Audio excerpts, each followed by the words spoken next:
Hello, my name is Randy Bishop, and welcome to this video series on character design. I'm excited to be able to talk about this for a little bit. This is one of those topics that's really exciting for me, so I hope you'll forgive me for doing a lot of talking. I hope you'll also forgive me for my lack of charisma or apparent personality. Actually, you may find that I go off on some personal tangents throughout this series. We'll see. Just a side note, when I was in college, I took a speech class and they called me Captain Monotone, despite all my efforts to be exciting and exuberant. So just remember, I am excited and I am looking forward to this, despite what my voice may communicate. So there are a few things that I think are important to articulate, and so the first couple videos are going to be largely lecture based. And so stick with me. We will get into some demos and that sort of thing eventually. But there's some things I want to establish first. And I also hope you'll forgive me for looking at my monitor. I have a lot of things written down and I don't have it all memorized. So, okay. In all of these videos, we're going to be talking a lot about story and storytelling. You can't talk about character design without talking about storytelling, because the two, at least in my mind, are the same thing. The principles that go into telling a good story are the same ones that go into creating a good character design.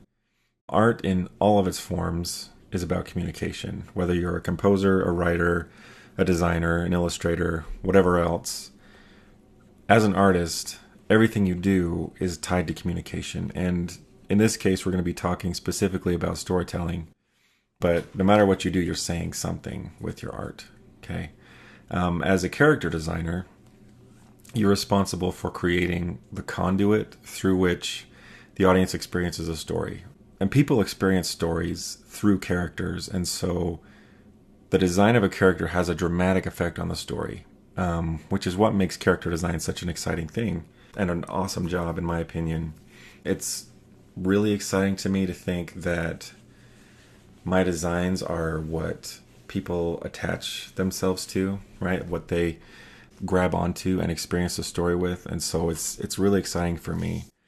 I'm going to assume that you're watching this because you want to design characters for animation, for animated content. That's not necessarily necessary. The principles we talk about in character design are going to be applicable across different industries, whether you're going into publishing, advertising, illustration, fine art, even basically anything that requires you to draw people or animals, characters, living things. It's important, I think, to know the principles of good character design. Before we go further, I want to make sure that we establish that all these videos are based on my opinions, my experience, and so feel free to disagree with anything that I say and try things your own way. But these are my thoughts and my process and the way that I think about things, and so take that for what it is. Good character design requires planning. Everything you do, every decision you make needs to be tied to the story. Story is king, right? Every decision you make needs to be based on that. And so as you're designing a character, the planning you do needs to revolve around questions about the story. Like, what kind of story are you telling, right? What kind of demographic are you looking at? How many primary, secondary characters are there? What's the character's role in the story? What's the character's personality like? What's their personal history and background, right? What cultural factors do you need to be aware of? Is there a specific time period? All these things need to be thought about before you jump into the story. And a lot of that stuff needs to be researched. I spend a lot of my time as a character designer doing research. It takes a lot more time than a lot of people think. I had a job once where I was working on characters for colonial America, right? So 1700s, late 1700s. And the costumes needed to be historically accurate. And so I had a bunch of research I had to do going into, late 1700s American fashion. And that happens on just about every project, right? There's always something that you need to research. As an artist, the thing that's interesting is whatever your assignment is, you need to become a passable expert in whatever topic it is you're illustrating or designing. Because let's say you're an illustrator and you design and paint a magazine cover for Fish and Game or something, and you've got some guy fly fishing in a rowboat. You have to know how a fishing pole works, right? You have to know how a rowboat's constructed. You have to know all these things, because if you don't know exactly how they work and what they look like, somebody's going to notice, right? And so being an artist, being an illustrator or a character designer requires a lot of research and a lot of forethought, okay?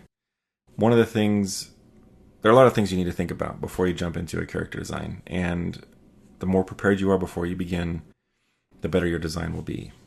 One of the things to consider before you begin designing your characters is what style would be most appropriate for your story. Stylization is at the root of a lot of what we'll cover in these videos, and so I want to talk about that right off. When I say stylization, I'm not talking about personal style. In my opinion, too many people are obsessed about establishing a personal style. I get a lot of questions from people about, okay, how did you establish your style, or how do I establish my style? What style is good to try to make my personal style, and that sort of thing. I think it's something that people think too much about. It can be beneficial to have a personal style if that's what people are hiring you for, right? But in animation in particular, it's important to be versatile, to be able to work in different styles and adapt your style or the way that you work to suit the production that you're on. So rather than letting your personal style dictate what you do, the circumstance need to dictate what your style is. Your personal style isn't going to work for every story. Different styles speak to different audiences. Style is a tool to be used telling your story. Just like any other tool that you have in your toolbox, right? You've got all the elements and principles of design that you need to think about and that you need to master in order to use those things in your art, right? Style is another one of those things. So you need to think about, what does a style say? A simple, innocent style gives the impression that your story is simple and innocent, right? That's the sort of thing that appeals to young audiences, has a really strong appeal to young audiences. And so working on a project that's made for young audiences, generally, that's the sort of style you're going to want to work in, something really simple, right? The more complex and sophisticated you get stylistically, the more complex and sophisticated your audience gets. That said, you can use style to make your story more impactful. A serious or even traumatic event can have a greater impact on an audience when it's set up with the backdrop of an innocent style or an innocent story. Same thing goes for the other way around. Like if you come in with a traumatic event in a story that's already dark and edgy, it's going to feel kind of commonplace. So if you want to say something really serious and you want to have an impact, if you want to have something that's dark and have it have the most impact, it needs to be surrounded by contrast, right? Contrast is what makes things stand out. And so if you have a simple, innocent story that then suddenly there's something traumatic that happens, it's going to have a greater impact. Same thing goes on the opposite end. If you take a character from a darker story, this edgy, gritty sort of character, and then you make them experience innocence and vulnerability, that's going to have a great impact. Speaking of stylization, stylization can be broken down into two things, okay? Simplification and exaggeration. Simplification, what is it and why use it? Simplification means to take something complex and break it down into more basic or general parts.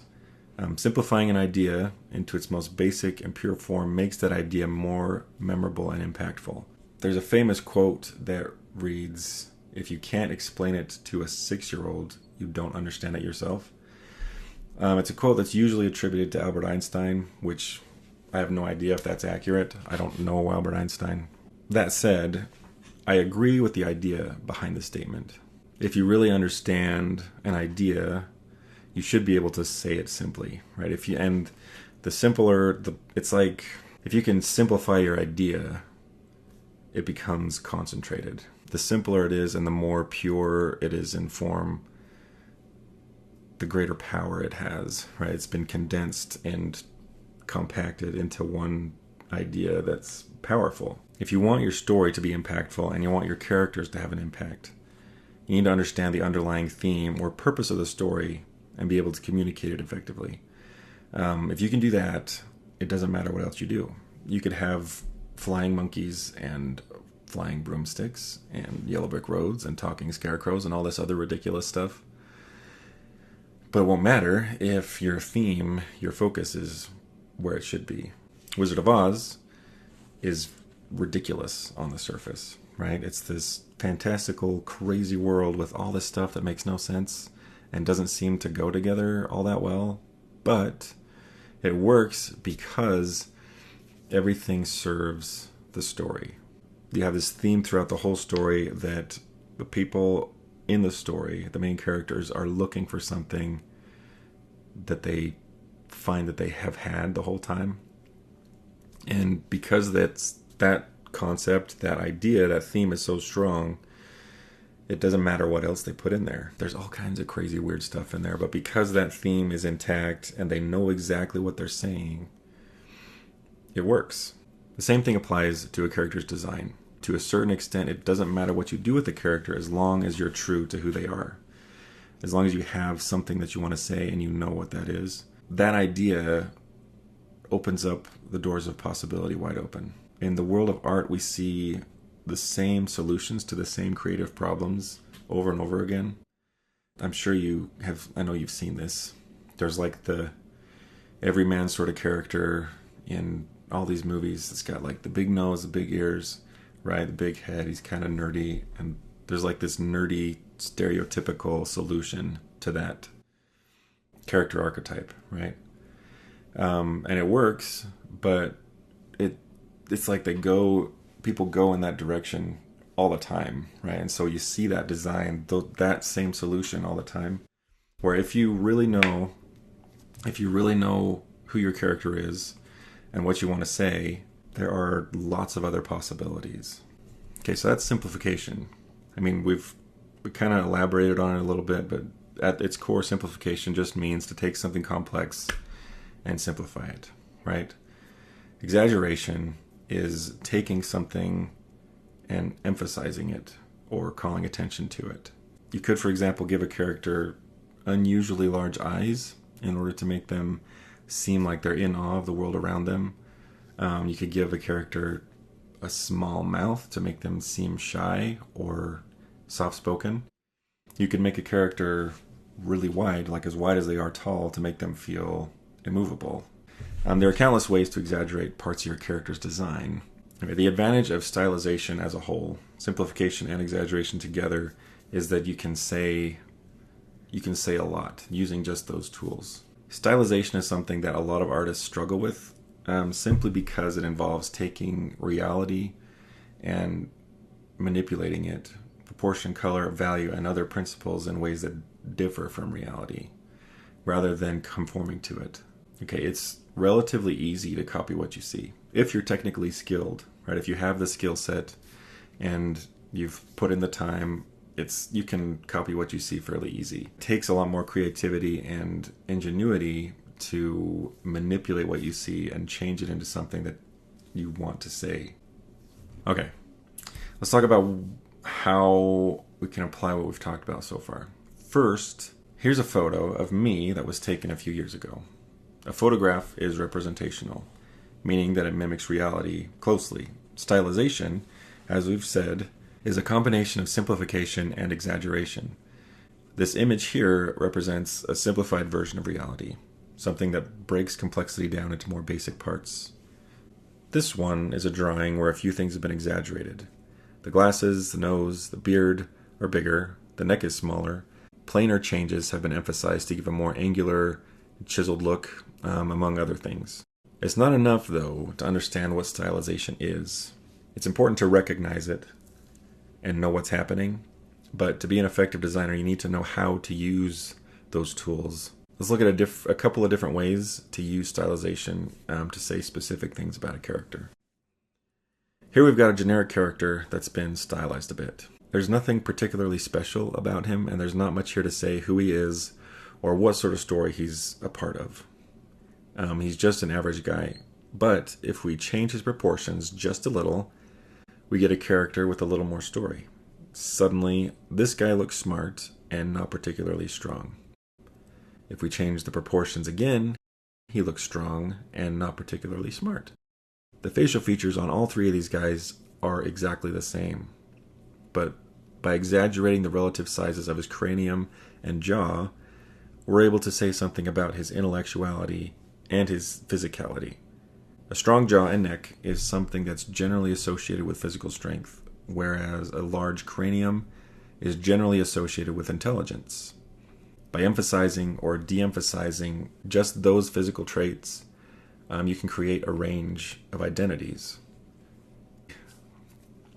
Okay, here we've taken the same face and simply changed the size and shape of the mouth and teeth, and we get a broad range of completely different characters. The same thing goes for eyes,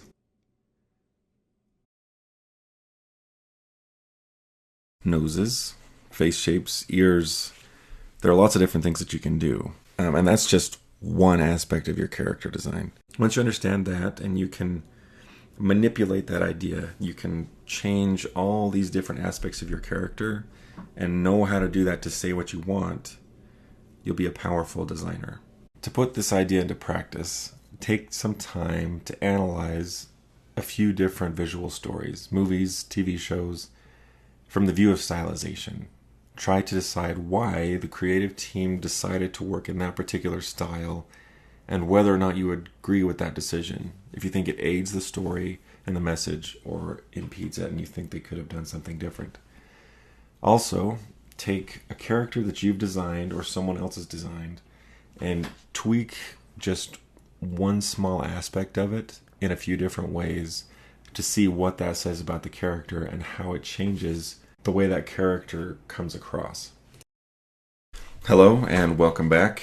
In this video we're going to be talking about character archetypes. In storytelling there are several of these archetypes. You could think about them as personality types, or more accurately, certain roles in a story that characters fill. In this video we're going to talk about some of these archetypes and talk about ways that you can portray them or ways that they're commonly portrayed. Something I want to discuss before we jump into that though is the advantage of limiting the complexity of your characters, both from a storytelling standpoint and a design standpoint. People are infinitely complex. We all feel an entire spectrum of emotion. We've all done good things, we've all done bad things. We all have several different personalities, different avatars, if you will, people that we become to fill certain roles.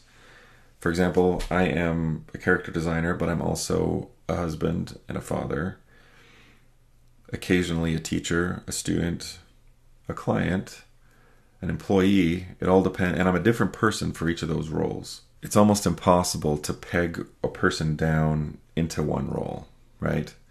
People are more complicated than that. And in fact, our lives are so complicated that often we need a break, right? We need an escape, and so we turn to stories. Stories give us the opportunity to experience something outside of ourselves, to step outside of ourselves and into somebody else's shoes, to experience things from their perspective, to do things as that character.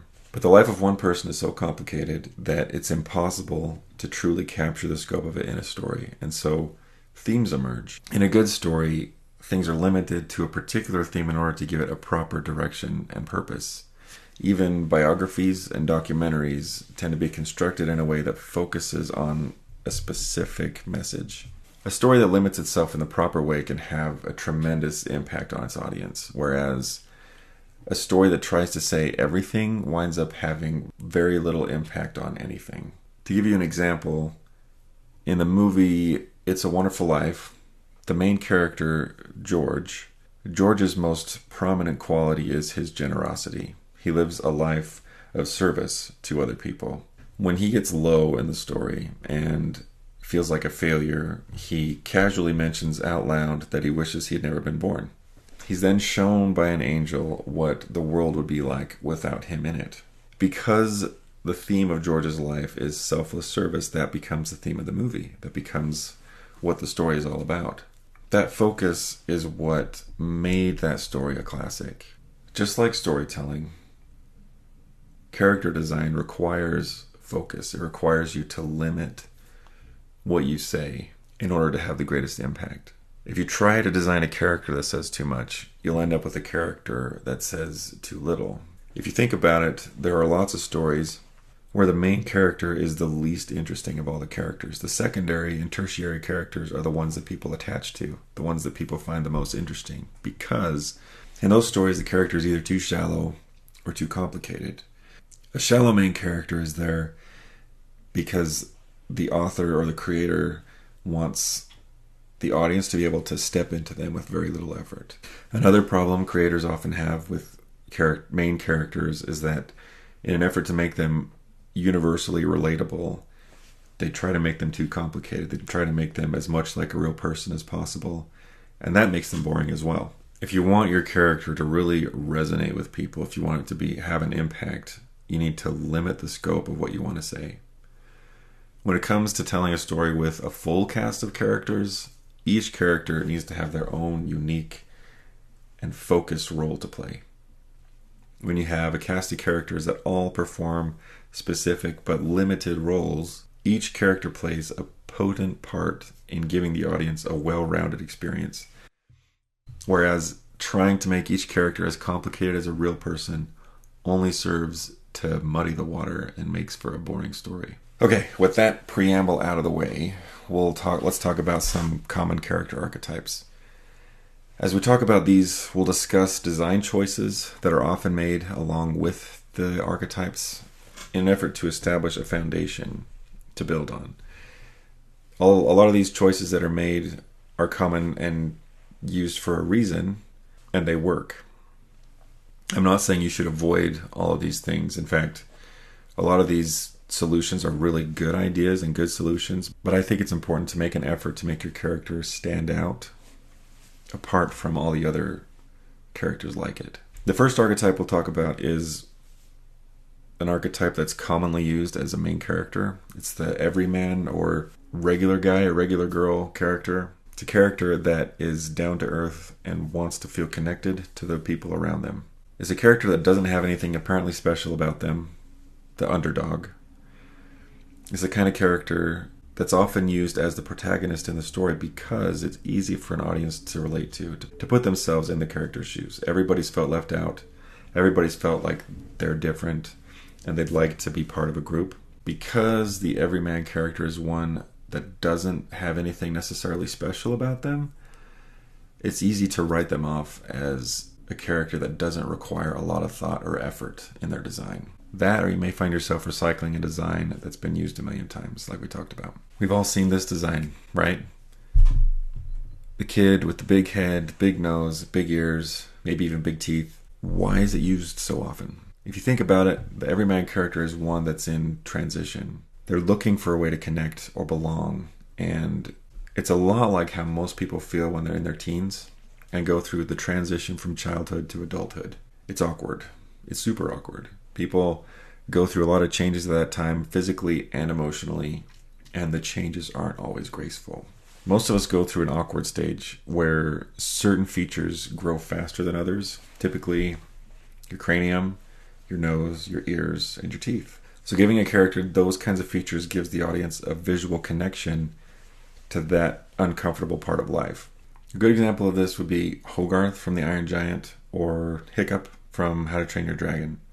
The second archetype we'll talk about is the child or innocent archetype. This character is young at heart and has a naive, rose-colored view of the world around them. A good example of this archetype would be like Dorothy from The Wizard of Oz or Alice from Alice in Wonderland. Because they're young at heart, they're often given soft, round, childlike features or proportions. They're portrayed as cute. If you think about it, there are a lot of princess characters in animation that have a baby face thing going on. They've got big eyes, small noses and small mouths, and rounded features. That's because babies are adorable and innocent and instantly lovable.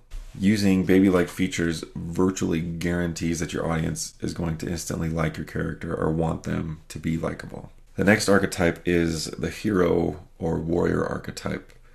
This is a character that is courageous and bold, someone with obvious talent that they use to serve a cause. They're typically designed to look physically fit. A character that has a physically impressive physique suggests that they're capable, that they're heroic. You can plug pretty much any superhero in here. Next is the rebel or outlaw character. This character is one that is constantly questioning authority. They can look a lot like a hero, but with a little more edginess to them. Doing that suggests that they're talented, like the hero character, but they don't necessarily use those talents for the benefit of others, as a hero should. They're a little more selfish with their talents and what they do with them. A good example of this would be Han Solo from Star Wars. Next is the explorer archetype. This is a character that has a great desire to discover new things and have new experiences. Explorers tend to be portrayed as rugged and masculine, whether they're male or female. Having a chiseled, harsh sort of feel to their design suggests that they're up to whatever challenge and adventure might throw at them. An example of this is like Yukon Cornelius from Rudolph the Red-Nosed Reindeer. Next is the creator archetype. This is a character who is inventive and creative, someone who's driven to create something of value. A tinkerer, this is a role that's interpreted in a few different ways. Often the creator archetype is portrayed as a nerdy sort of character, someone who spends a lot of time absorbed by their desire to create and has therefore become distanced from the rest of society. Glasses suggest that a character spends a lot of time studying because reading or sitting in front of a screen is damaging to your eyes. An unkempt appearance suggests that a character spends most of their time alone because they apparently don't care to pretty themselves up. A good example of this would be like Ludwig von Drake, the nerdy duck professor from all those little Disney films. Next is the ruler archetype. This is a character who's generally controlling and stern, someone who feels like it's their responsibility to see order brought about from chaos. Characters who fall into this category tend to be meticulous in their appearance. Often they'll be seen wearing a uniform of some sort, whether it's an official uniform or one of their own making. The control they wish to impose on others, they impose on themselves as well, and so that's reflected in their physical appearance. Good examples of the ruler archetype would be characters like Mrs. Trunchbull from Matilda or Miles Morales' father from Into the Spider-Verse. He's an authority figure, he's a cop, and he expects Miles, his son, to live up to a certain standard, to take on some responsibility. Next is the magician. This character is a visionary, someone who seeks enlightenment and the ability to make magic happen, whether that's figurative or literal. They tend to stand out from others. They have a unique view of the world around them, and so they're often designed with an eccentric sort of look. Good magician archetypes include Mary Poppins, Willy Wonka. Next is the caregiver character. This is a nurturing and generous character who wants to see the people around them cared for. They are usually designed as soft and cuddly. Someone that you would imagine gives really good hugs, right? This is the kind of archetype that I associate with my mom and my wife. They're both nurturing, caring people, and they both give wonderful hugs. A good example of this sort of archetype in design is Baymax from Big Hero 6. Next is the jester archetype. This is a character that lives in the moment and wants nothing more than to enjoy themselves. They're often used as comic relief. They're not usually portrayed as physically idyllic because the role they fill doesn't normally call for heroics or romantics. This is an archetype that a lot of designers have a lot of fun with because there's no pressure to make the character attractive in any way. You can make them as strange as you want to, from a design standpoint. And that's something that makes them endearing to the audience as well. When you design a jester sort of character that looks like they'd be more of a social outcast, that makes them more endearing to the audience because that character is embracing what makes them unique and different rather than letting it make them self-conscious. A good example of a jester sort of archetype would be like the genie from Aladdin. Okay, next is the lover archetype. This is a character that is devoted. Their primary motivation in life is the object of their affection, whatever it is. The way you portray the lover archetype depends on the situation, on the story. A good example of the lover archetype is Gollum from Lord of the Rings. His devotion to the ring, his obsession with the ring, that becomes his entire life. And he's abandoned all ties with humanity, and he's abandoned caring for himself, and he's become this weird monster sort of creature. His whole character is this obsession. You could also go the other direction, make a character that's soft but in a sensual way rather than a nurturing way. Someone who is devoted and wants to seduce the object of their devotion. The last one we'll talk about is the sage or herald character. This is a character whose mission it is to show others the way to enlightenment.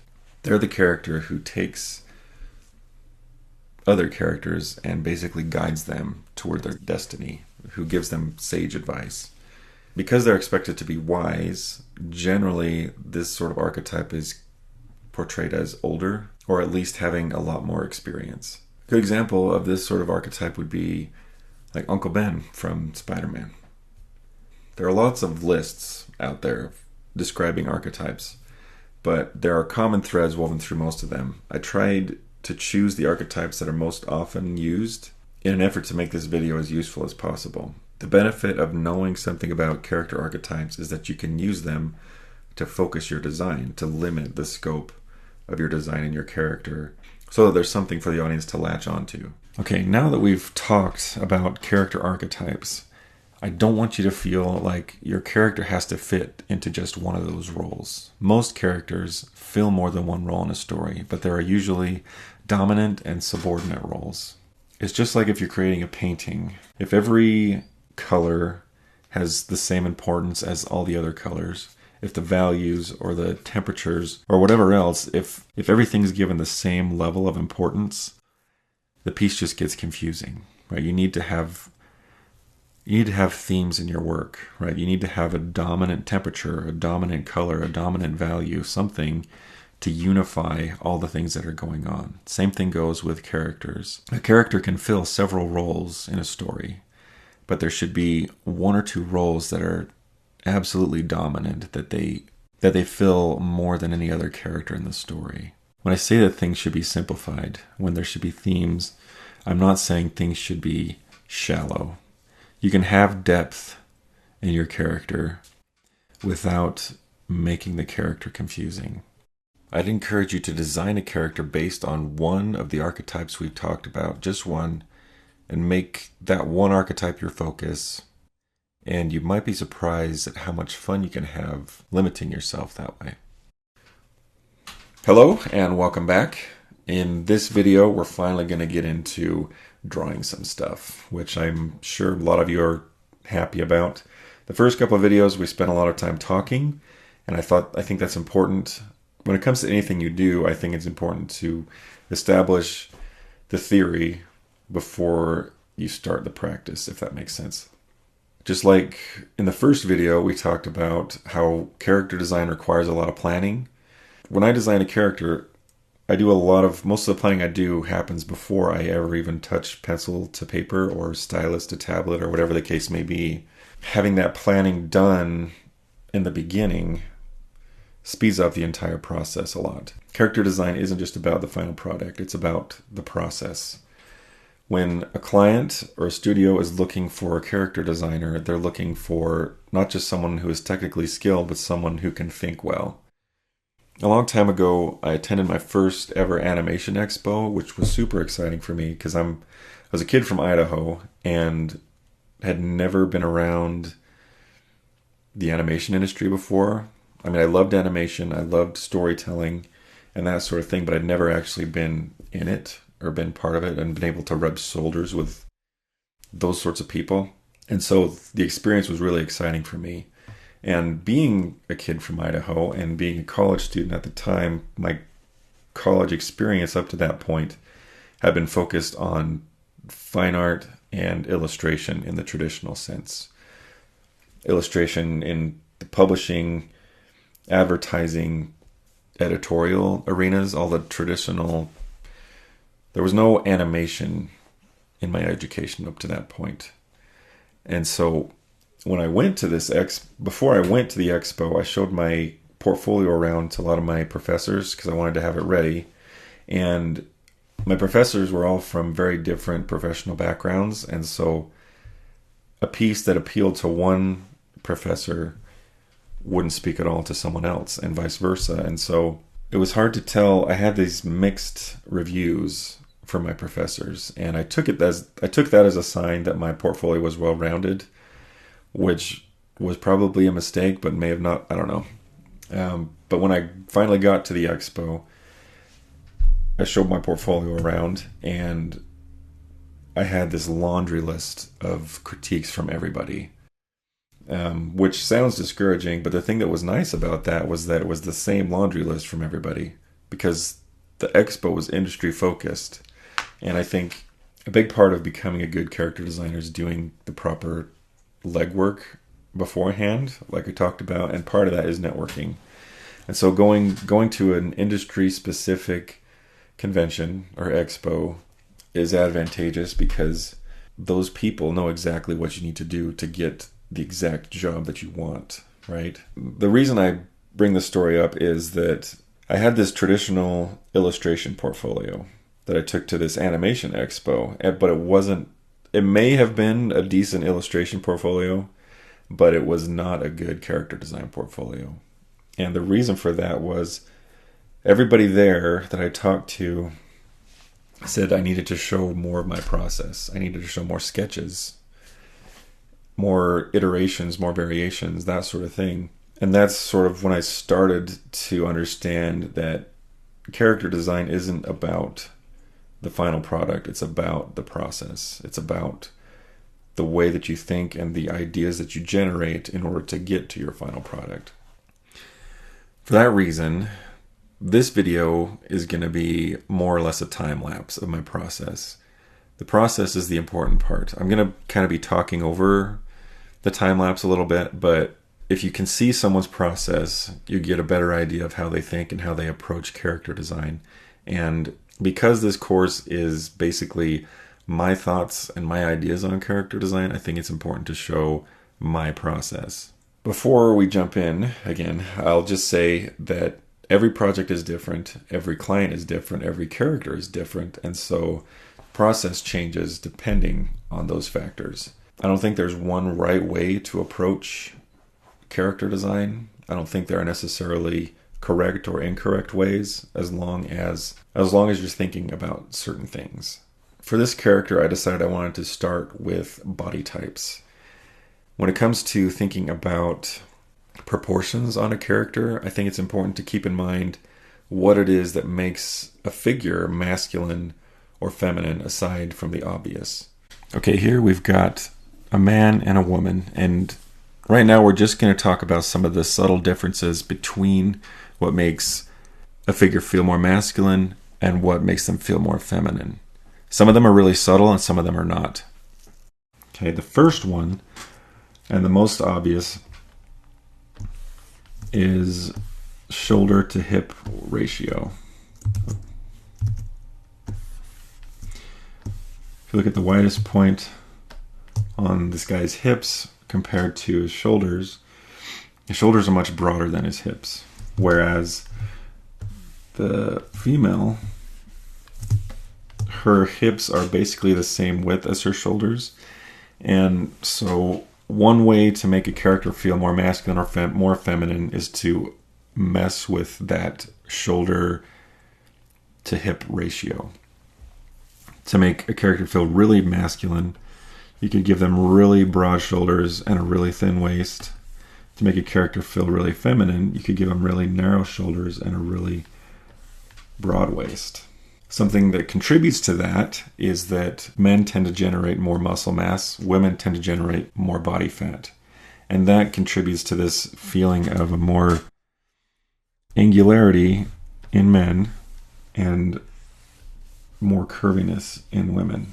Because muscle is a harder substance than fat, right? And when it's flexed, it becomes rigid and gives a sort of angular feel. And so men tend to be more angles, women tend to be more curves. Men tend to be larger than women. And part of why that is that men's rib cages tend to be much larger than women's rib cages. Okay, and so you get a lot more mass up here than you do with women. Men's feet and hands also tend to be larger than women's. Their noses tend to be larger than women's. Their ears even. Most features that you make a little bit smaller is going to make your character feel a little bit more feminine, with the exception of lips and eyes. Okay, if you make a character's lips a little more full, a little bit bigger, they're going to feel more feminine. If you give a character makeup around the eyes or make the eyes bigger, that's going to make them feel more feminine. And part of the reason for that is that women tend to wear makeup more often than men do. And the places that they put that makeup is lips and around the eyes. Those are two of the most significant differences that women make with their appearance. And what that does, it makes the lips appear bigger and more full, and the makeup around the eyes makes the eyes feel bigger as well. And so giving your character a little bit bigger eyes or a little bit larger or softer lips is going to make them feel more feminine as well. The size and length of a character's neck also is going to make them feel much more masculine or feminine.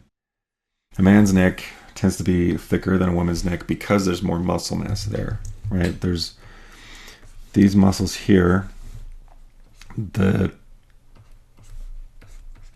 trapezoids here, that all these come up, right? These come out, and it makes the neck feel more squat. Whereas woman's neck, because it's thin, even if it's the same length and there's less muscle here and less muscle here, it's going to make the neck feel thinner and longer. Okay? Another thing that contributes to that is that the angle of the clavicle in men tends to be at a steeper angle than with women. And so something you can do to make a character feel more masculine or feminine is to mess with this whole area in here to make the neck feel longer. You can drop the shoulders down a little bit, drop the clavicle down just a little bit, and that will make that neck feel a little bit longer and more graceful, more feminine. Where you can also do the opposite thing here, right?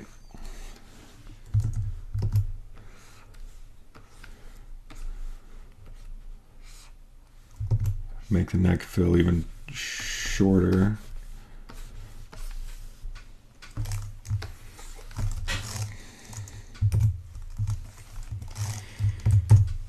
Okay, there are other differences that there are other things that with men and women tend to be different, right? You look at the shape of the legs. They both have this basic shape, right? But because there's more muscle on the man's leg, there are more undulations or more differences in the form to make it feel more angular or more muscular. Whereas with the woman, you can take this line, and if you wanted to, you could bring this all the way down. There are much fewer changes in the form because there's not as much muscle there. Making a character feel masculine can be accomplished by giving them more chunks, making things chunkier and blockier, where you can make a character feel more feminine if you have more long continuous lines without any breaks. Where men, it's more this sort of a thing. Okay, now we're finally going to jump into designing the character. And with any character design, it starts with the character brief. So you get a description from your director or creator, or if it's your own story, you'll have your own ideas. That's what it starts with. In this case, I'm designing a character to be part of a larger Dungeons and Dragons party. Okay, so there's no specific story here other than there's going to be an adventure. And there are specific ideas I had for the character, but nothing in terms of an actual specific story. The character I did for this video is a gnome wizard. Before I started, I did some reading on gnomes and wizards as they exist in the world of Dungeons and Dragons, because I'm still not super familiar with the world as a whole. I've only played 1.5 campaigns, so I'm still a rookie, but I really enjoyed playing. There were a couple of things I knew I wanted to do before I started. I knew I wanted my character to be female. I wanted her to feel friendly, and I wanted to give the impression that her magic was nature-based and that she did a lot of research about spells and magic. I started this particular character with various poses and general ideas in terms of her costuming, including props. I wanted her to feel full-figured despite the fact that she's very short, to emphasize the fact that she's a caring and nurturing person. The exaggerated femininity suggests a nurturing nature. A good way to make a character feel short is with the size of their head relative to their body. The fewer heads tall a character is, the shorter they'll seem, and vice versa. If you give a character a really small head and a big body, they're going to feel enormous. Whereas if you give them a really big head and a smaller body, they're going to feel really small. These sketches are all pretty rough, which is typical for my personal projects. Early sketches and thumbnails, I think, should be about exploring ideas, not about determining specifics. These sketches are only as clean as I need them to be for my own purposes. If I were designing this character for a client, I'd probably be providing them with slightly more polished versions of this character rather than the rough sketches I have here, just so that they could understand what I was thinking.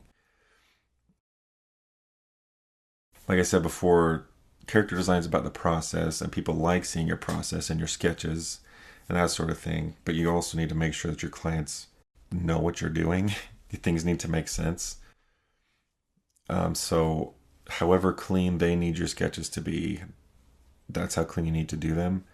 I have some clients that I have worked with a lot that we know each other well enough by now that I can send them rough stuff and they know what I'm thinking or what I'm doing. And so that's a nice place to be at, but it's not that way with everybody. Like I said earlier, character design isn't necessarily about the polished stuff, it's about the ideas. As long as your idea is communicating well, you can move on to the next one.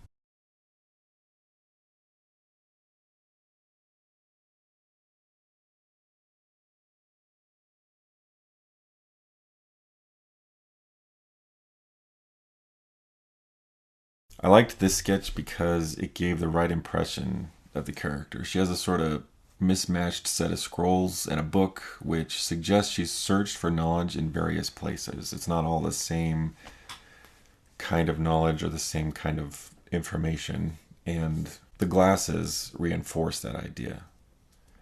She also has the gnarled staff that links her to nature and suggests that she's adventurous, so she has some grit. She's kind of got a balance between angularity and curviness and softness, which gives the impression that she's not only caring and kind, but she's also has a little bit of grit. The hooded cloak also links her to travel and adventure, which I like. After I decided on the general pose and props for the character, I started noodling out some of her finer details, including proportions and costume details. I wanted to give the impression that her staff was a piece of living wood for a couple of reasons. First, it reinforces the closeness I wanted her to feel to nature.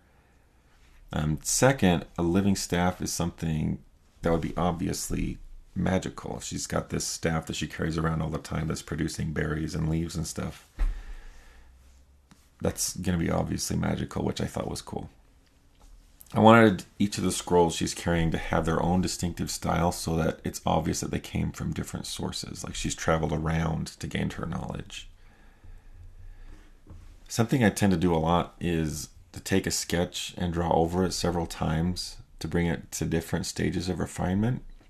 And working digitally has kind of spoiled me this way because I can adjust the color or opacity of a sketch and draw over it in a new layer, which is really nice.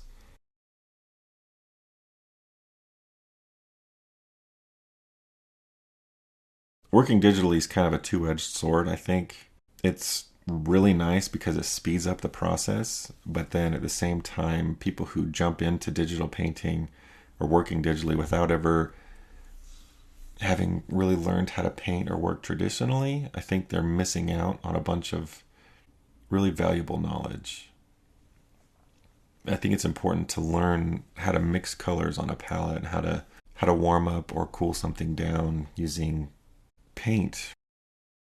I love painting digitally. I love working digitally. It's really nice, but I do think a lot of people suffer because they've never really learned how to paint traditionally and they jump into paint digitally and they've handicapped themselves just a little bit. I wanted her costuming to feel well made and fit for rough use. I also wanted it to have a subtle nature motif in there somewhere. The bottom of her dress is cut and embroidered to look a little like leaves or trees. Nothing super obvious or representational, but enough to give the impression of nature. Like I said before, I wanted to make sure that her scrolls and book all looked like they came from different places. I also thought that having a way to carry them around that's obviously been made for the purpose helped to emphasize their importance. She isn't carrying around some random scrolls, they're important to her. The rest of this footage is basically going to be a time lapse, just the time lapse footage, with one or two comments, which I hope you're not disappointed with. I wanted to put the whole process in here just to show you what I did to polish the design up, but it should be all more or less self-explanatory. There's a tiny bit of Photoshop trickery going on, but it's nothing that you can't learn on YouTube or something.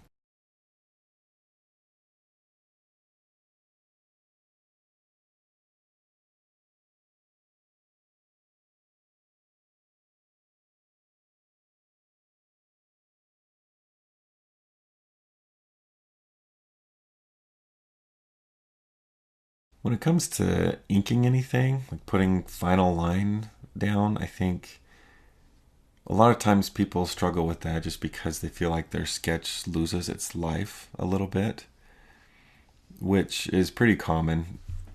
And I think the reason for that is while you're sketching something, while you're drawing it, you're actively thinking about the design, you're actively thinking about what it is that you're drawing, you're trying to make it appealing.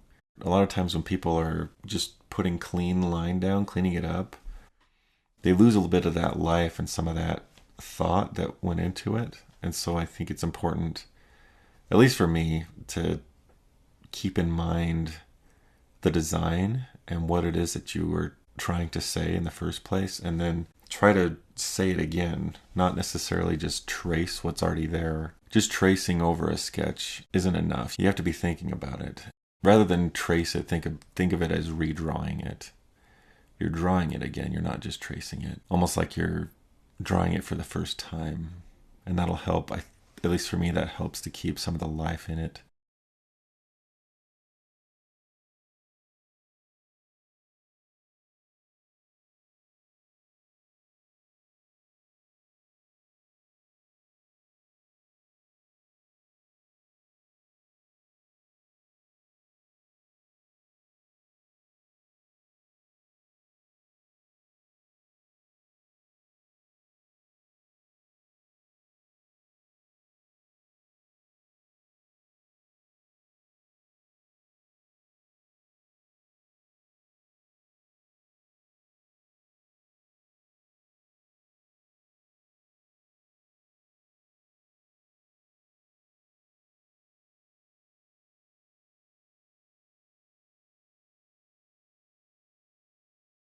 If you don't understand this by now, which you should, and you probably do, but hands are super important. You need to be able to draw hands well if you want to be a good designer. Hands, next to the face, I think hands are the most important part of your character to get right, because people communicate first with their face, right? You look at a person's face when you're talking to them.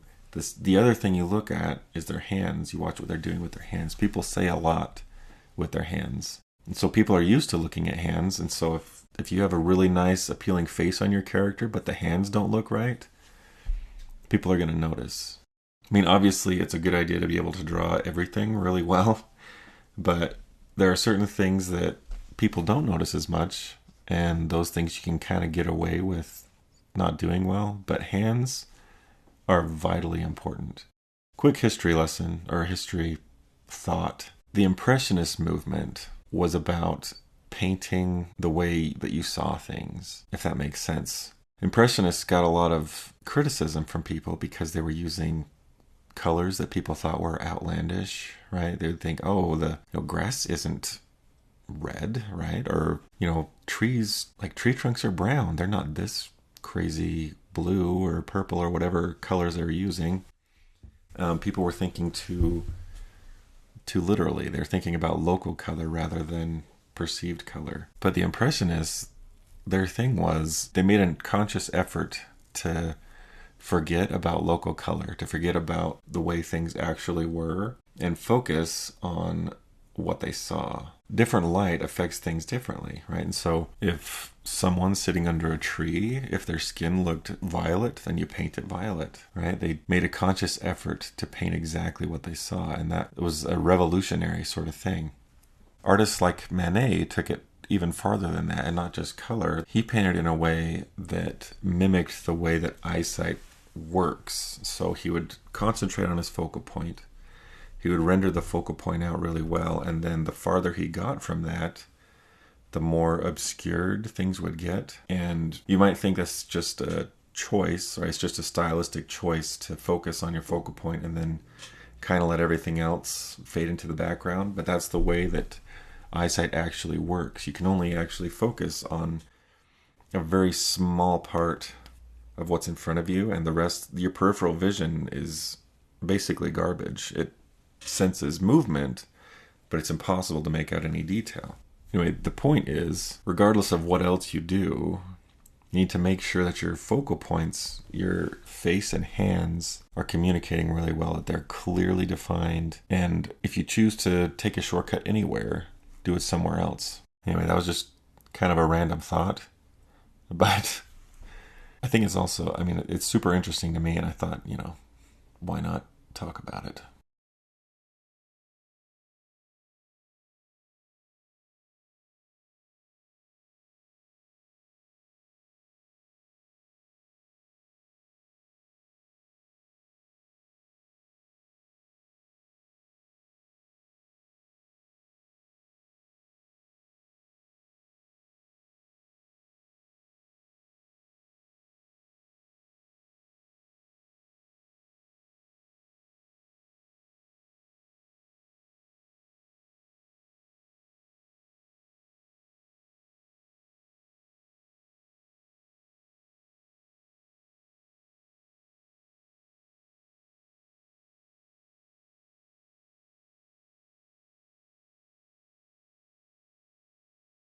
For this particular character, I didn't do any value or color passes on her before I jumped into the final. If this was for a client, I'd be doing things a bit differently.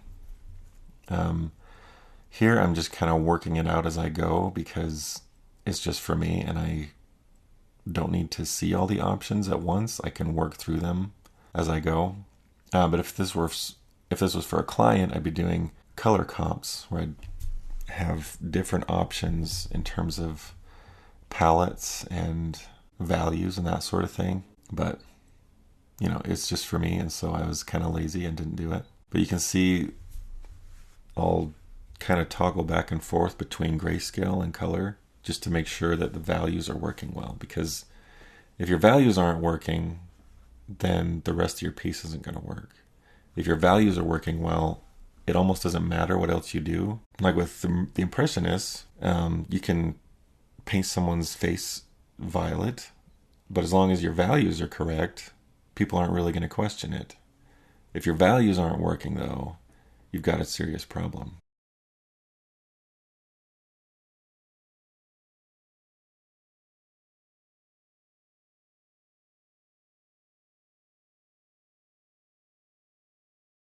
I'm trying to keep her color, her palette, trying to keep it generally warm. Warm colors contribute to her feeling happy and welcoming.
When I was reading up on gnomes, the Dungeons and Dragons lore is really specific about them. Their hair is supposed to be super light and kind of airy, like sort of all over the place. So I wanted to make sure that, I actually made her hair really light.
here what I'm doing is I'm just thinking about form.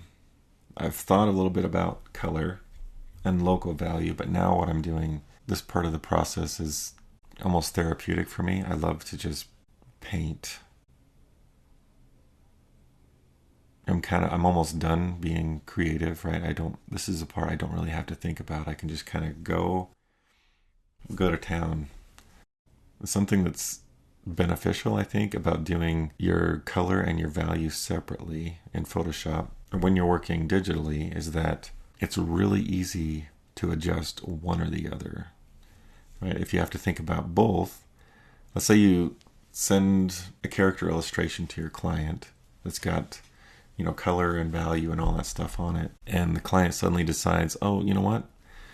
I want to change the color of her cloak, or I want to change it to a nighttime scene or something like that. You can really easily swap out the colors on a robe. You can really easily adjust the temperature or value of a shadow layer or a light layer to communicate something different.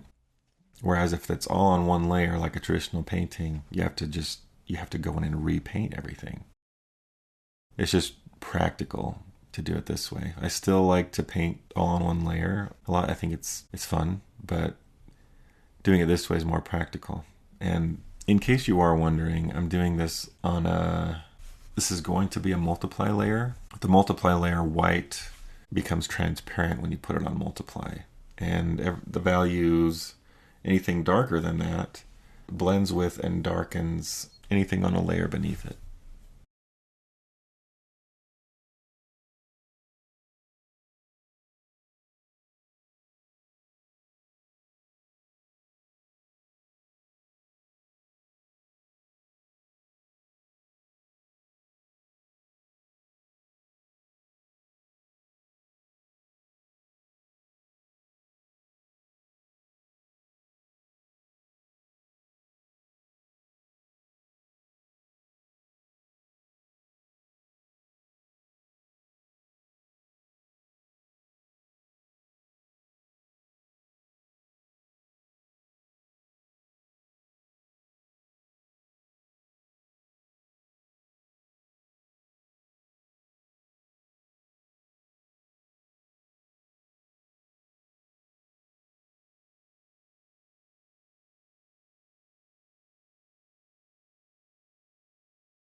Now what I'm doing is I'm on a color dodge layer, which in a color dodge layer, things that are black are transparent. Anything lighter than that lightens and blends with the layers beneath it. So I'm doing a separate layer for my shadows and a separate layer for my highlights. And it looks kind of garish at the moment when I put the layer modes on, but it turns out okay eventually.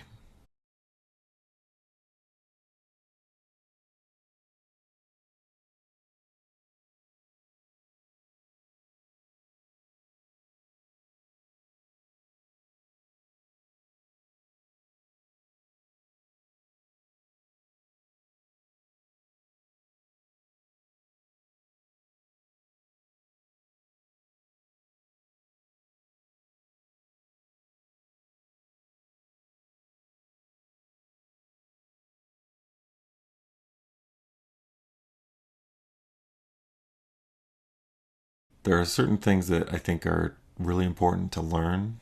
One of those is anatomy. You need to know proportion and how to manipulate proportion in order to say what you want. Another thing that I think is vital to understand is form. You need to understand how to communicate and to see and understand form so that you can paint characters convincingly. I've talked to a lot of students and other people who feel like painting or rendering things with paint is an overrated practice and not necessary. I think, oh, I can just work flat and that's fine, which I mean, could be true in some instances, but most of the jobs that I get, a lot of the jobs that I get require me to communicate form, especially working on 3D productions. People really like it when you can communicate form well.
When it comes to light and shadow, I don't think I ever paint anything with totally neutral lighting. It's always either warm or cool.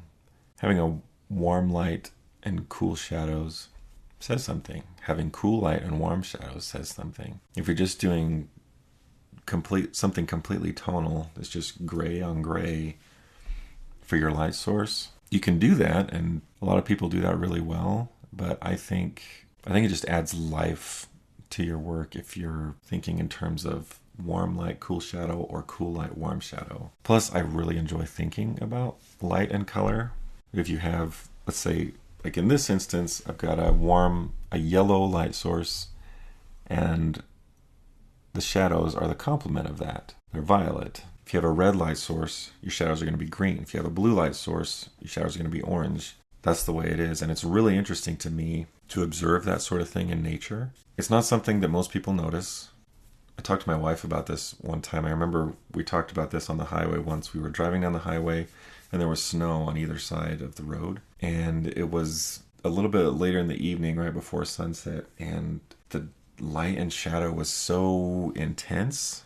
You had these super, super warm patches where the sun was hitting the snow, and then these super cool patches that were just like this rich violet in the shadows. And it was the coolest thing to be able to witness that and to understand what's going on. And so the more you know about light and color, about anatomy, about form, about perspective, and all those things, the more that you know and the more you can apply that to your work, the better your work is going to get. So I think an important part of being a designer is having a thirst for knowledge, a thirst for learning, and applying that, finding ways to apply that knowledge to your work. Hello again, welcome back. In this video, there are several things that I want to talk about, and they are related. There's a common thread that kind of brings them all together, but they may seem unrelated at first on the surface, but you're just gonna have to trust me. We'll kind of bring everything together eventually. But the first thing I wanted to talk about was the thing that sets a good character design apart from others is that it tells the audience who the character is. A good character design, when it's introduced into the story, will let the audience know who they are and what their role is in the story. And as I said in the first video, the same principles that go into good storytelling go into good character design. And there's this weird trend that's been going on for the past several years in animation where in all these movies there's a surprise villain at the end of the movie. There will be a character that you think is a good guy, you know, the whole time, and at the end they're like, oh, surprise, I'm terrible. And there's one movie in particular where there's a character who's introduced at the beginning of the film. He's super charming, super good and pleasant, even in private. And then at the very end, he's like, oh, guess what? I'm the worst. I had all these ulterior motives the entire time, and I'm this super horrible human being, and it just comes out of nowhere. And I don't have a problem with a twist like that. I have no problem with, you know, duality in characters and ulterior motives and that sort of thing. But I do have a problem with deceiving your audience. A good twist in a story is like a good joke. If you think about it, the thing that makes a joke funny is being able to understand it. If you don't get the joke, it's not funny. And even if someone explains it to you afterward and you get it then, it's still not funny because you didn't get it the first time. Stories are the same way. If you have a twist that's coming up in your story, let's say you have a surprise villain at the end, which is fine, you need to give the audience enough information throughout the story so that when that reveal comes, they get it. That moment where things click, that's what needs to happen in order for a twist to be satisfying. And so the problem that I have is when people just spring something on their audience without any clues beforehand. It's like if you bring a 6-year-old aside and say, hey, do you want to hear a joke? Doing the joke analogy again because it works really well. And the 6-year-old's like, oh yeah, I love jokes. And then you tell them some joke about theoretical physics or something like that you know is going to go over the head. You know they're not going to get it. That's a betrayal of trust, right? You've established this relationship with this person. You've promised them something, and then you've gone over their head on purpose. The same sort of relationship exists between a storyteller and their audience. An audience, or a consumer, they come into a story expecting the storyteller to tell them the truth. And if they intentionally deceive them, if you come in and you slap them over the face with some twist that you know they're not going to see coming, it's like you're poking fun at them, and it's mean. I just don't understand. I got into a disagreement once with someone at a workshop I was doing where we were talking about how a good character design requires you to give the audience as much information as they need to understand the character and their purpose. And this person was like, wait, I don't agree with that. I like surprises. She basically said, I like being lied to. I like being tricked. And it's like, I like surprises too. But if you're really being honest with yourself, if you think about a movie or a story that's got a really good twist in it, and you think about that experience, when the twist comes around, it's like, oh man, this is so good. This is so amazing. It's so clever. But it's only clever because you get it, right? It only works because it makes sense. So the psychology behind the twist in a story or a joke is that when you understand a joke, it's sort of this self-congratulatory experience where you think, like, subconsciously, your mind is like, oh, I'm so smart, right? I get it. And that in it by itself is a satisfying thing. And then you have this appreciation for the storyteller because they're smart, right? And they're clever, and they set this whole thing up. And so you've got those two feelings kind of compound and create this really satisfying sort of experience where you feel good about yourself, right? And you feel good about the story, and you admire the storyteller. Okay. Backtracking just a little bit, the point is, if you have a character, if you have some sort of dual nature in your character, if you've got something mysterious that's going on, if you've got something in your character's future that's going to be surprising to the audience, That's okay and that's good, but you need to try to incorporate that into your design and into your story. And now that I've beat that horse to death, let's talk about some really good character designs. So one of my favorite character designers is actually J.K. Rowling, the author of Harry Potter. If you've ever read Harry Potter, you know she's really good at designing her characters. The physical descriptions that she gives to her characters perfectly fit who the characters are. My favorite of all her characters is Dolores Umbridge, because this character is one who, she's a terrible person, but she's pretending to be sweet. She's pretending to be a good guy, right? To be a friend. And she's described as looking like a toad, which I can't imagine. It's hard to imagine an uglier creature, right? Toads are disgusting. But she also wears these super cute, girly outfits and talks in this sort of sing-song high voice to try to convince people that she's really on their side, that she's really a friend. And it so perfectly matches who she is, right? She's this terrible person that's put on this facade to try to convince people that she's a friend. And physically, she's this hideous beast of a person who's trying to cover it up with super cute, girly things. And it works really well. The thing that I want to talk about is how it's Dolores's costuming that makes that design super effective. Because there's a difference between who she is and who she wants people to perceive her to be. People do this all the time. We've all been told, right, that you shouldn't judge a book by its cover. But illustrators design book covers so that people will buy the books, right? That's the whole purpose of a book cover, is to get you to buy the book. The same thing goes for people. You shouldn't judge a person by their appearance. But we do anyway. And part of the reason for that is that the way that you present yourself, right, the way that you dress, the way you do your hair, your makeup, whatever else it is your way of telling the world who you are, or at least telling the world who you want them to see you as. So costuming is a really, really vitally important part of character design, and one that you shouldn't ever gloss over.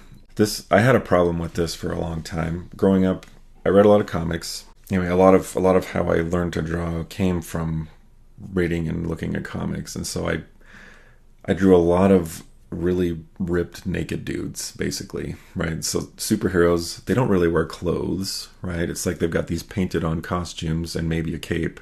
I didn't really know anything about costuming for a really long time. It got to a point where I really wanted to get good at it. I wanted to learn how to draw clothes, at least. And so I studied the crap out of J.C. Leindecker's stuff. That man is a genius with fabric anatomy and drapery and that sort of thing. That's a whole nother subject.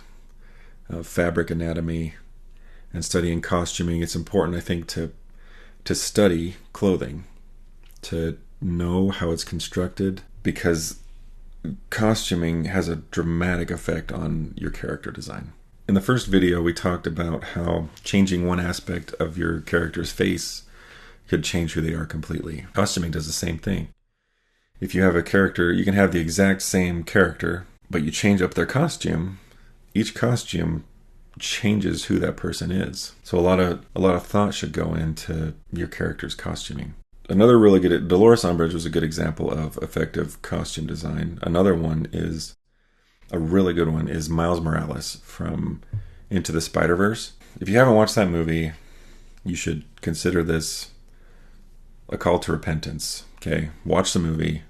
It's really good. And one of the things that I love about it is Miles' costume design. He has several outfits that he wears over the course of the film. In the first part of the film, he's going to this private school where he has a uniform. The uniform represents responsibility. Miles has all this potential, and his dad, who's a cop, really wants him to live up to this potential. And the school uniform kind of represents his relationship with his father. At the beginning, he really doesn't like the uniform. He doesn't like the school. He doesn't like the idea of all this pressure, this responsibility. He gets the opportunity to dress the way he wants, and he goes to visit his uncle. You find out his uncle is wearing basically the same thing. Miles has basically stolen his uncle's wardrobe. He's taken the way that his uncle dresses and he's totally copied it and adopted it for himself. So the school uniform represents his relationship with his dad. It's uncomfortable. His dad has all these expectations of him. His street clothes represent his relationship with his uncle, who he's comfortable with. He feels like he relates to him really well, and so those are the clothes he's comfortable in. As the movie progresses, his costuming changes a few times. When he first gets his powers, suddenly his uniform really doesn't fit. He buys like a kid's Spider-Man costume, which really doesn't fit. He doesn't fit his role as Spider-Man. Eventually, when he does grow into his role as Spider-Man, which represents kind of a combination of the responsibility that his father wants for him, and being his own person, which is what he kind of valued with his relationship with his uncle, those two things kind of come together in his new costume, right? His Spider-Man costume that fits him really well. That's just one example of how costume design totally reinforces the story. And it's all stuff that most people aren't even going to notice. It's stuff that's super subtle, but totally aids the story and is really, really impressive. Another thing to think about with costuming is practicality and functionality. Okay, so if you've got, for example, if you've got a character who's, let's say they're an assassin or something like that, an assassin who has to sneak into high security places. If they're hiding in shadows, they probably want their clothing to be dark. They don't want it to snag in anything, so they probably want it to be more pretty form-fitting. It should be utilitarian. They'll probably have small weapons that they want to conceal, so it might have a lot of pockets or holsters or sheaths or whatever else. Here are a couple of examples of characters who were a little bit challenging in terms of figuring out their costuming. I have this centaur character, and the issue that I have with a lot of centaur characters is they're half naked in my mind. They've got maybe a shirt or a tunic or something on their human half, but then their horse half is completely uncovered. If these creatures are anything like actual people, which they are, people usually make an effort to cover up their whole body in some fashionable or practical way. And so a lot of thought was put into this costuming and the armor and making it look like it fits naturally and serves a specific purpose. This character is from another project. She's a harpy, and she's got these wings, which were a challenge to try to figure out how a Victorian-style dress might fit and function. So instead of giving her sleeves, I gave her this sort of cape thing that sort of just drapes over her wings rather than wrapping around them. This guy is a Shinigami, which is like a Japanese Grim Reaper sort of character, and the challenge with him was trying to make his costume feel very much like a uniform, like a samurai, but have elements in there that are reminiscent of the Western style Grim Reaper. And so the dark armor and the white skull-like mask are meant to give just a little bit of a hint of what we usually think of as Grim Reaper, but have a very Japanese feel. The challenging thing about these characters is that they're wizards that exist in a world that would be contemporary to ours. Technology has advanced to a similar place, but there's still a lot of old magic. Wizards hold a unique role in society and they stand out, so I wanted the characters' costumes to call back to classic wizards with the pointy hats and the robes, but still look like their clothes could have come from a more modern time.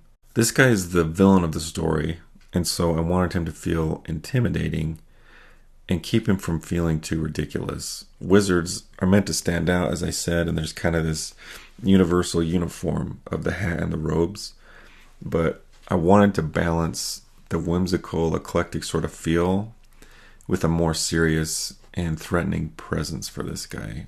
Eventually, I decided to go with something that feels like a combination of a wizard, a king, and a mobster. Royalty and crime lords seem to have this uncanny ability to make dated fashions feel appropriate and authoritative. So that's what I ended up landing on with him. I gave him basically a really tall fedora and a jacket and cape that feel like they could belong to royalty somewhere. And I think it's a good spot for him. The main things to think about when you're designing costumes for your character is to think about your character's story and think about the whole story from beginning to end, and think about the costume design differently at different points. In the case of Miles Morales, he goes through several changes throughout the story, and those changes are reflected in the way that he dresses and the way that he behaves in that clothing. A good exercise to do is to take a character and design multiple costumes for that character, and think about how the different costumes affect the way that you perceive the character. Also, design a costume that says something about the character that is different from who they really are. In any case, I think it's a good idea whenever you're designing a character to run through lots of ideas in terms of costuming, just like you run through lots of ideas with body types and head shapes and expressions and all of that sort of stuff. Costuming should take just as much thought and just as much time. Hello again and welcome back. In this video, we're going to be talking about character model sheets. Model sheets are resources that you create in order to explain the different aspects of your character's design to the production team so that they can take it forward into production. As a character designer, you could be responsible for anything the production team needs in order to fully understand your design. That could mean expression sheets, construction sheets, turnarounds, pose sheets, material callouts, research, anything that they need in order to take your design into production. The thing to keep in mind above everything else is, just like with every other aspect of character design, stories is the most important thing. And so if there are specific instances that are in the story that are important to your character, or that your character is important to the story, it's important to keep those in mind as you're doing your model sheets. For example, if you've got a character who at one point confronts another character, or at some point has a meltdown or goes crazy or something like that, and you're working on a pose sheet, it's a good idea to try to include some of those moments into your poses. Okay, we're going to look at a few different expression sheets for some characters from a personal project of mine that I've been working on for a while. And we're going to analyze the expressions themselves and how those expressions change from character to character depending on who they are. Okay, we'll start with this guy. His name is Acrylic, and he is a gentle giant sort of a character, which should be evident when you look at his model sheets. There's a full range of emotions being expressed here, but they're limited to expressions he is likely to make. He's not a naturally contentious character, but when he or his friends are threatened, he can be really fierce. And so his angry expressions here are a little extreme. You'll notice that most of his expressions reflect a gentler, non-threatening sort of demeanor, which is what I was going for. Let's start analyzing these. First up, we'll talk about anger. When someone is angry, it's as if their face is being pulled toward this point between their eyes. You'll notice that the eyebrows are pushed down to converge at that point. The flesh under the eyes, above the nostrils, is being pulled to that point. The eyelids are pushed up, and the inside corners are affected just a little bit more than the outside corners. The upper lip tends to curl upward as well. The only thing that acts in opposition to everything else is the outside corners of the mouth, which are drawn down and out, away from everything else. Same thing here. Everything is being squished in towards this point except for the outside corners of the mouth, which act against everything else.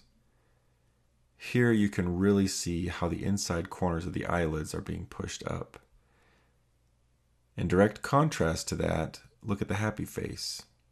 You've probably heard the expression, oh, they have a really open face, which just means they have a welcoming, happy sort of look to them. They're generally a cheerful person. If you look here, you can see that the corners of the mouth are pulled up and out. The eyes are pulled up and out, away from the center of the face. Sometimes the eyebrows are raised just a little. If you look at these angry faces, everything is being pulled or pushed inward, crowding the face with creases and little masses.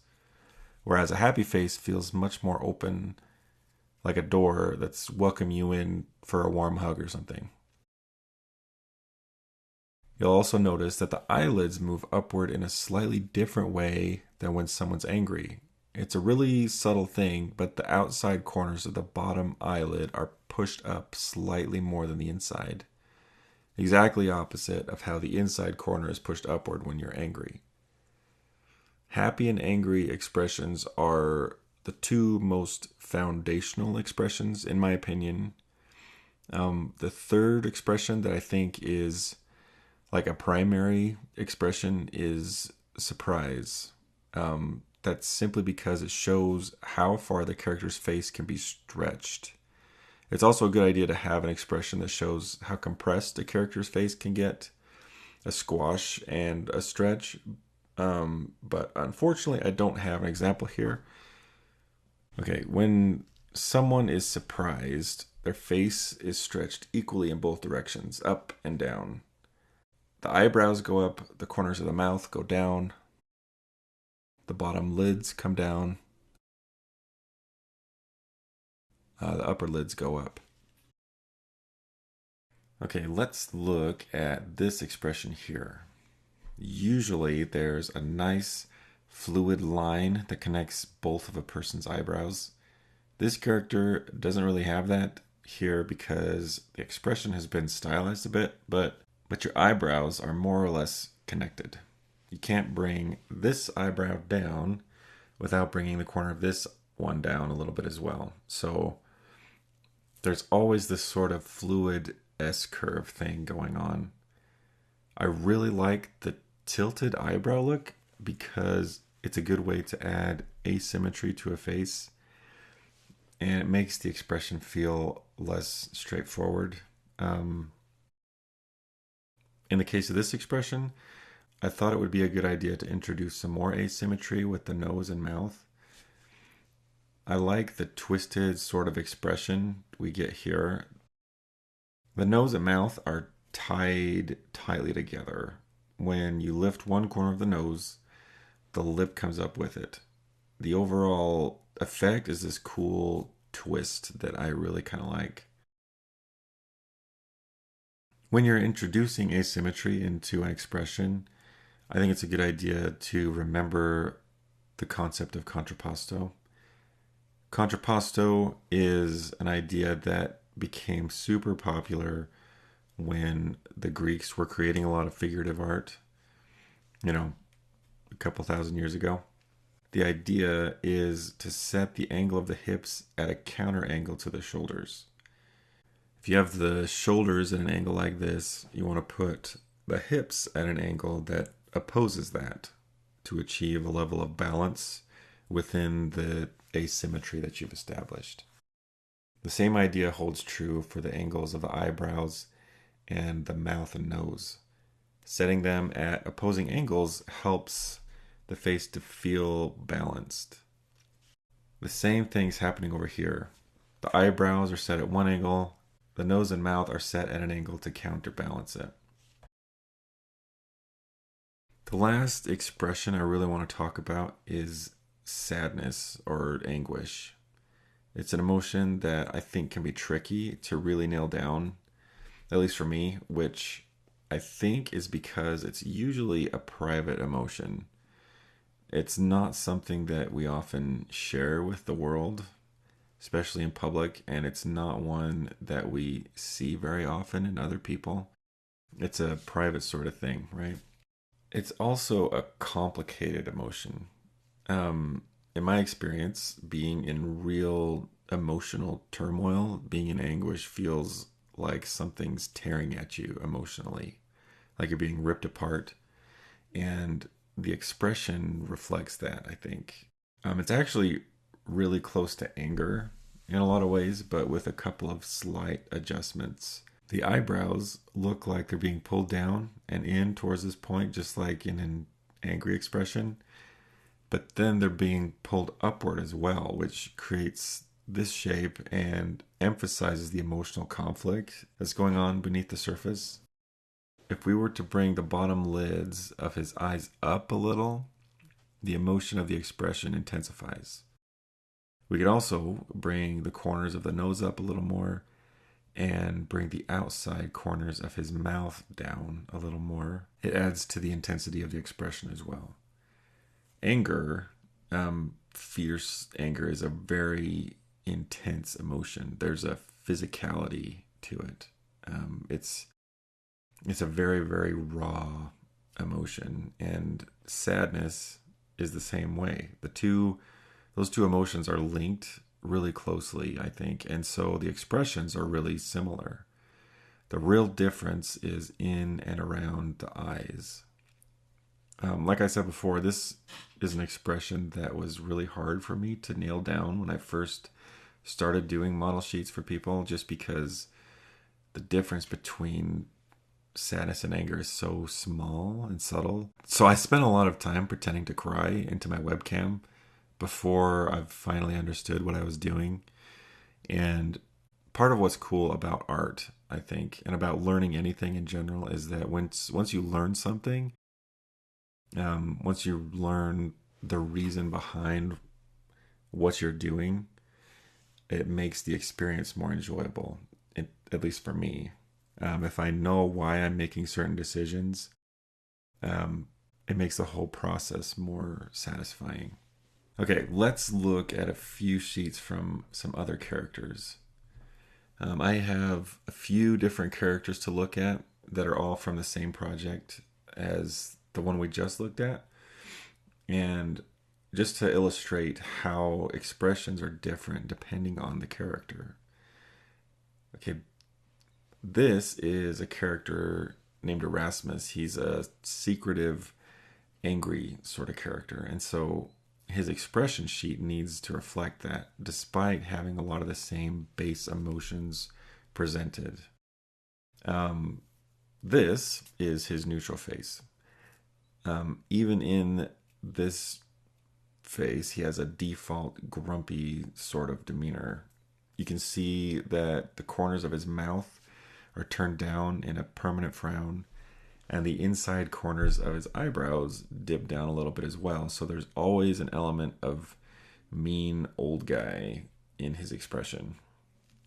He never gets genuinely happy, so these are his smiley faces here. You can see that in this smile, the corners of his mouth are still dipping down a bit. In this one, his lips dip down as well until the outside corners dip up again just a little bit at the very end. It's also kind of a wicked smile because of the angry eyebrows, so he looks more self-satisfied than actually happy. Next is this character who is kind of the antithesis of the last character we saw. They hate each other, actually, in the story. They're opposites in almost every way. And you can see here that his angry face isn't super angry, right? His eyebrows are drawn down, but if you look at the angle of them, they're laying almost perfectly horizontal rather than creating the typical V shape you see in typical angry faces, right? The corners of his mouth aren't drawn down much either because he's not an angry person, right? He's a carefree sort of character, so his expressions reflect that. This is the last character expression sheet we'll talk about. This is Prometheus from Greek mythology, and in this particular story, he's crazy.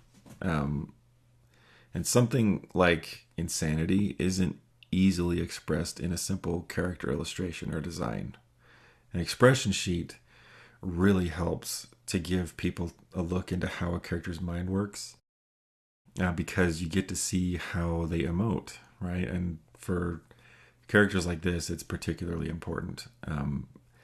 This character can seem really lucid at times, but then has explosive outbursts of anger or crazed laughter or other extremes in emotion. Emotionally, he's not super complicated, but he feels things to an extreme degree, right? His emotions are super potent.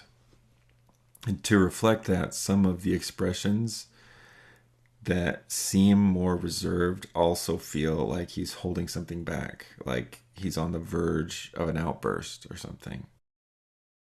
Something else that helps to sell the idea that he's crazy, this is just kind of a side note, is apart from the neutral expression, he has a small black pupil in all of these and white irises. The high contrast between the pupil and the iris feels a little off-putting, and so it suggests that there's something about the character that's a little imbalanced. Most people have darker irises, right? A really light iris is pretty rare, and so it's not something we're accustomed to seeing. So seeing really light irises on a person, it's enough out of the ordinary that it feels a little strange, right? And so having something like that in your design helps to reinforce the idea that there's something a little bit different, right? A little bit off. That could be in a good way or a bad way. It just depends on how you use it. Okay, we've talked about expression sheets. Just to reiterate, every decision you make as a character designer needs to be based on the story. So we've talked about how each sheet reflected the unique personalities of the characters, even though they had a lot of overlapping expressions. None of the characters experience emotions in the same way, so their expression of those emotions changes from character to character. One character doesn't experience happiness or express happiness in the same way as the next one, right? And so their expressions reflect that. Expression sheets are a really good way to illustrate the differences between your characters and to get to know your characters and to show other people your characters' personalities. But other model sheets are a really good way to do that as well. Pose sheets are a really fun way to explore the way your character moves and behaves. This pose sheet is kind of old, and the proportions on this guy are a little off, and they change from pose to pose. It's not a beautiful pose sheet, right? It's not exactly comprehensive, and the drawings aren't super beautiful, but I still hang on to this one because the purpose of this sheet was to get a feel for how I wanted the character to move. I wasn't concerned about making the drawings really beautiful. I wasn't really concerned about keeping proportions exactly the same or anything like that. I just wanted to understand the character a bit more. Poses are not only good for the production team, right? If you can put together a really beautiful pose sheet, that's awesome. I didn't do it for this character because it's a personal project and it's for me. Drawing a character over and over in different poses and situations informs the design. I find that a design can evolve a lot as I'm drawing the character in different situations and different poses. All right, it's like breaking in a new pair of shoes or a baseball mitt or something like that. The more you use it, the more that you work at it, the better it fits and things kind of settle into a comfortable place. The same thing goes with design, right? The more you draw it, the more that you work at it and stretch it and pull it and push it, the more comfortable a place it settles into. Okay, I've done a lot of character turnarounds.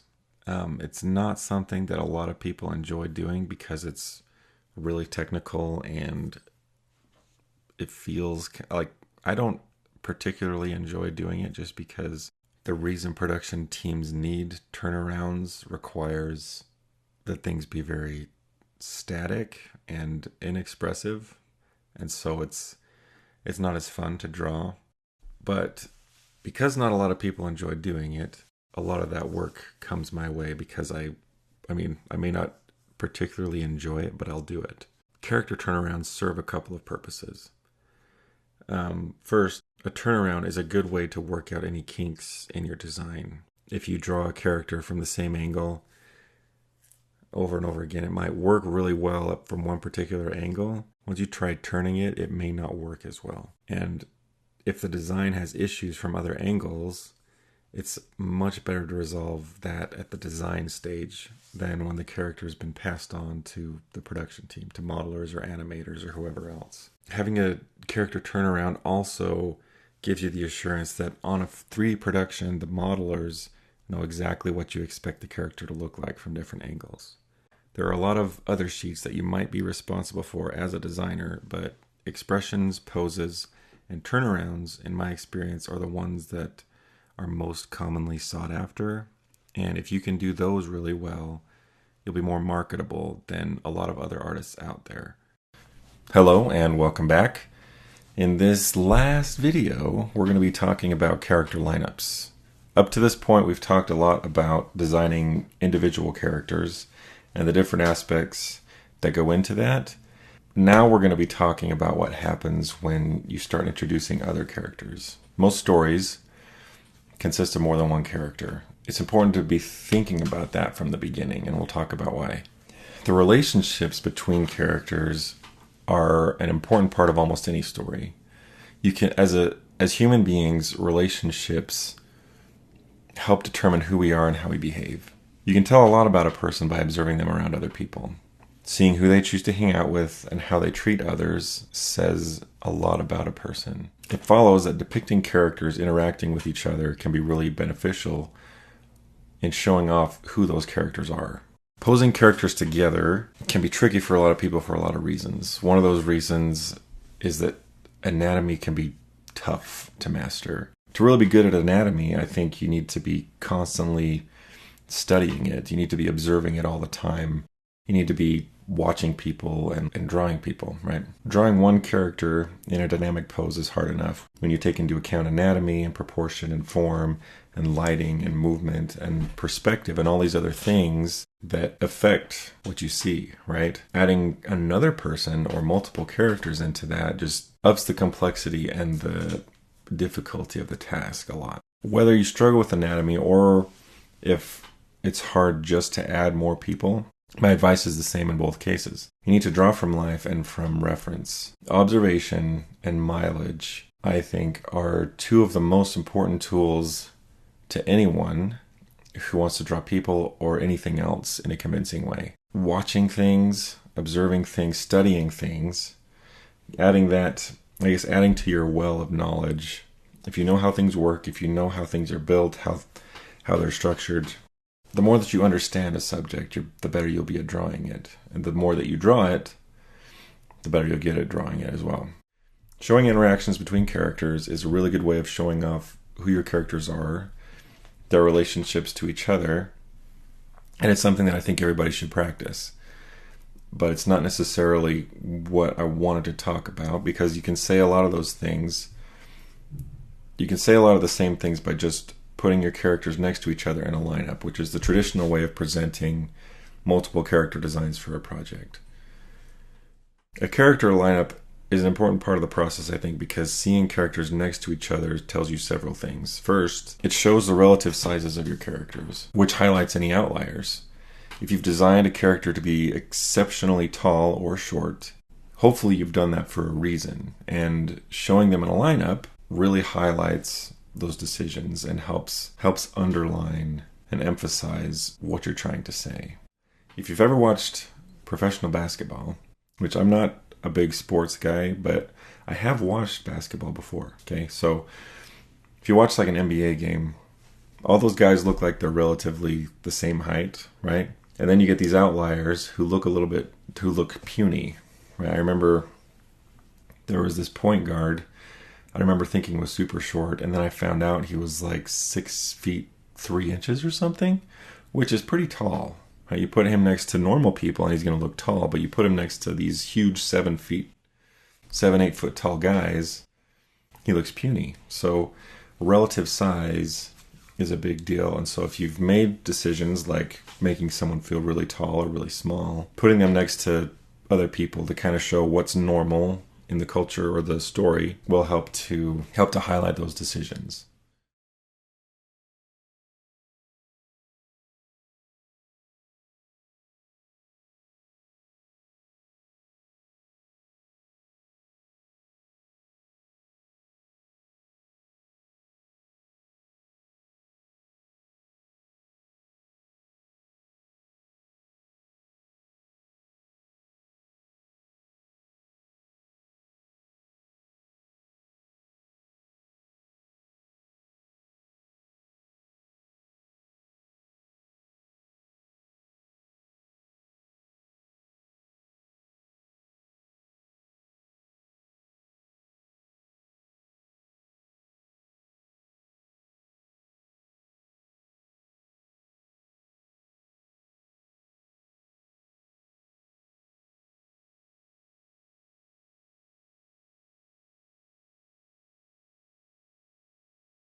Showing all the characters next to each other also is more likely to generate excitement about the story and about the characters' designs, because it gives people a better sense of what's going on. It gives them a broader sense of the effort that's been put into it and the thought that's been put into it. And so it's just more exciting that way. Seeing characters next to each other also highlights their similarities and their differences, which is really important. We often define ourselves and others by how we conform to or push against the standards of the people around us. Whether those standards have to do with politics or fashion or hobbies or entertainment or social norms or anything else, we're made up of what we allow in to influence us and what we keep out or rebel against. Seeing characters next to each other gives audiences an idea of what's normal or what's expected in the culture of the story, and which characters in your lineup are accepting or rejecting those norms can be communicated just by putting them next to each other. Who we are and who we're perceived to be changes depending on who we're surrounded by, right? We talked about this in an earlier video, that I'm a different person in this video, right, than I am with my wife or my kids. I'm a different person with my parents, with clients, or people that I'm employing, or whatever else. Who I am changes depending on the situation and depending on the people that I'm surrounded by, right? People can tell what role you're playing depending on the environment, right? Let's say if I'm at a podium, for example, and there's, seats of 200 people in this audience, and I'm standing up top, people are going to know the role that I'm playing, right? They're going to know that I'm the one who's talking to all these people trying to teach or whatever else. And so surrounding a character with other characters gives you an idea of the culture or the story that's going on, what's normal. For example, a police officer is going to look different in a lineup with other police officers than they are surrounded by 6-year-olds. You can have the same character design in those two different lineups, and it says something very different about the character in each case. Speaking of similarities and differences, the thing about a primary character lineup that's interesting is that you need the characters to both belong together and stand out from each other. It should go without saying that all your designs in your lineup should feel like they belong to the same world, that they belong in the same story.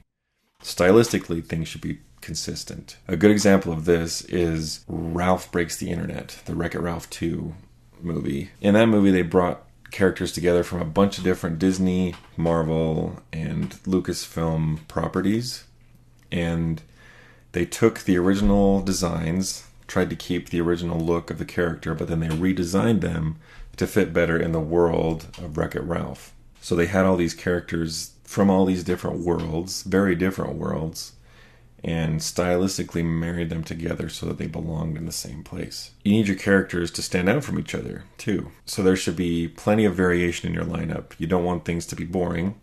So changing up body types, proportions, poses, and that sort of thing will spice things up enough to make your character lineup interesting. Every character needs to shine, despite the fact that they may be lined up next to a dozen or more other characters that also need to shine. Whenever I'm working on a project that has multiple characters, I think first about the lineup as a whole. Most of the time I'll do sketches of the entire lineup. I'll just kind of rough out the sort of body shapes or silhouettes that I want and compare them, place them next to each other so that I have a nice variation, so that the whole lineup is working together. It's important to consider the way each character reads next to any and all of the other characters, so that you don't wind up having to redesign the characters. Occasionally I find that different characters have traits that make me want to make similar decisions in their designs. This sort of thing happens a lot with superhero teams, especially when the characters have been designed individually and then they're brought together in like a team-up sort of situation.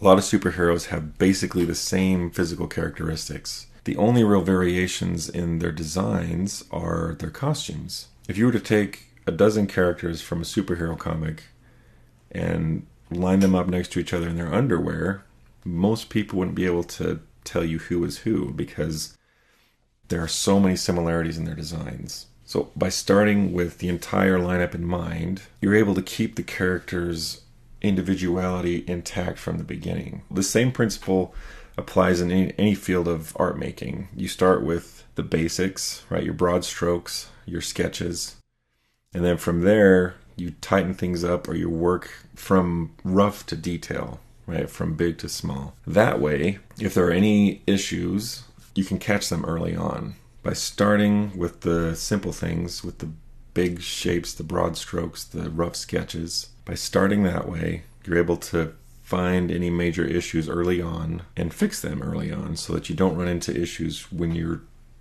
in the detail zone. So, character lineup's important because it gives you perspective, right? It shows you who the character is. It gives you a better idea of who the character is based on the culture, based on who they're surrounded by, what is normal in the show.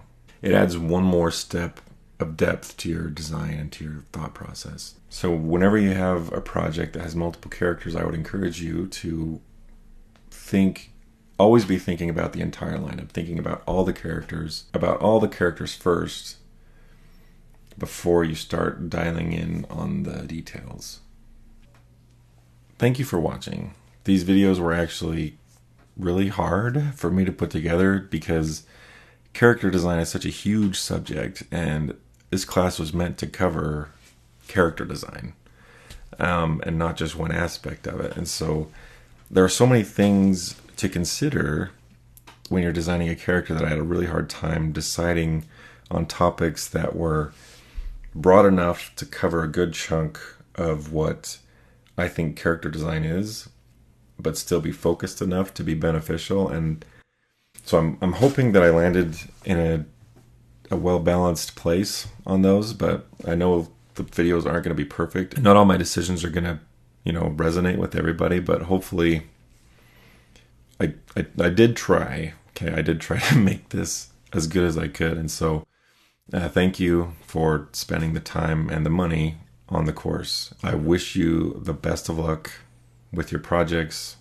and your careers and your futures. And yeah, I think that's it. Thanks again.